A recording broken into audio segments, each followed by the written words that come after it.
Hi, my name is Brandon I. Brooks. I'm the managing editor of the Los Angeles Sentinel newspaper and also the LA Times. It's my absolute pleasure today to be here with two representatives of the Los Angeles Police Department. I have Mrs. Shannon Enoch and I have Mr. Jody Steiger. Thank you both for being here today. I really appreciate happy to be your here. time. Thanks for having us.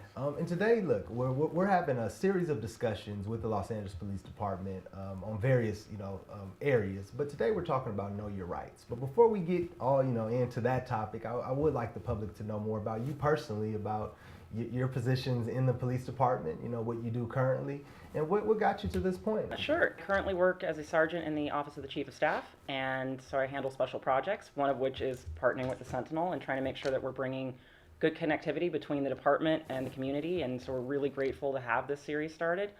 Before that, I was working in patrol in Southeast. I've worked there twice, both as an officer and a supervisor, and I've also worked Southwest, working the University Park Task Force.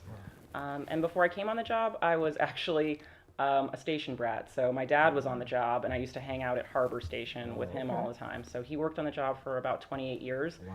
And that was kind of the selling point for me, is that he was on the job during a time that was kind of the renaissance of African Americans on the job. There were a lot of his peers that were promoting and doing big things, and I got to know a lot of them and understand why the job was important to them, and it was for a city that I love. So it made sense to join the department. Wow. Okay. I'm in the police department, actually 26 in April. I was born and raised in Los Angeles. From the time I was a little kid, I tell people this story all the time, that I actually didn't like the police because everybody in my neighborhood didn't like the police. Wow. But as I obviously got older and understood the function of the police department, I realized, just like in every situation, not all groups are bad just because people say certain things. So I came up with my own decisions. Wow. What was ultimately that turning point? Because as you said, you're a normal citizen, maybe you had your thought, but what made you say, I want to be part of law enforcement, that personal jump?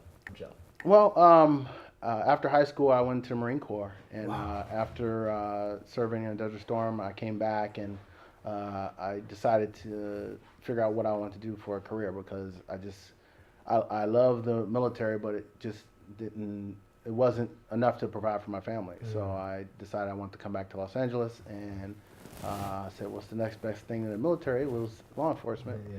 And so coming from the Marine Corps, which is the best military branch, I said I don't want to go from one to another without it being the best, and I did my research, and LAPD, in my opinion, and at the time, was the best law enforcement agency in the country. Yeah.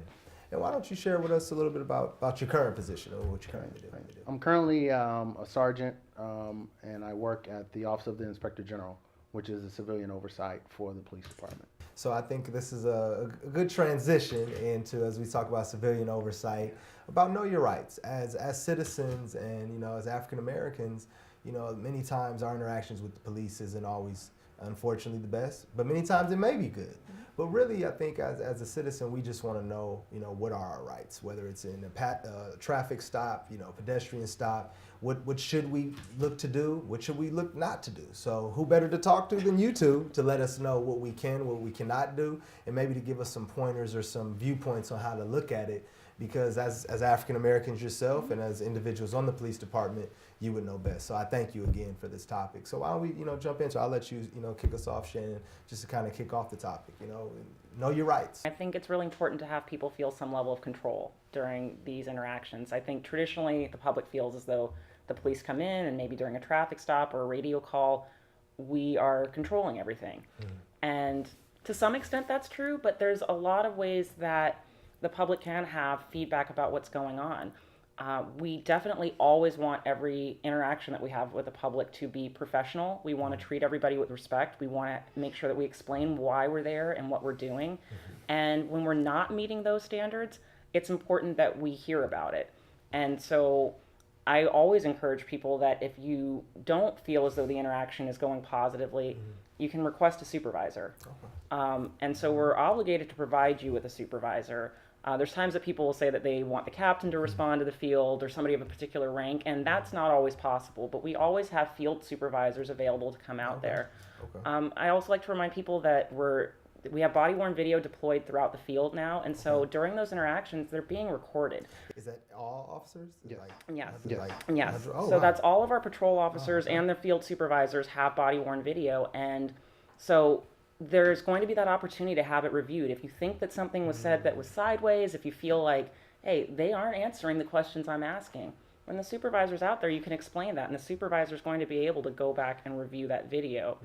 And the final thing is that if that's not happening, and you've talked to the supervisor, you still don't feel like there's a resolution, we have a complaint process, and our position is that we investigate all complaints because the department standard is that we take everything seriously. So if you're saying that something didn't go well, if you're questioning the reason for why this happened, you don't feel like it's been met to your satisfaction, we want to go back and review that because it's really important. It's important that if misconduct's occurring, that we identify it and that we address it appropriately. And that really is a big piece of control that the public has. By being able to have a supervisor come out and they're impartial and they can talk to you about what's going on, review what's going on, and help make a determination, and then having that complaint process, it gives you more feedback into what's going on versus feeling as though the officers are dictating everything and there's nothing that you can do.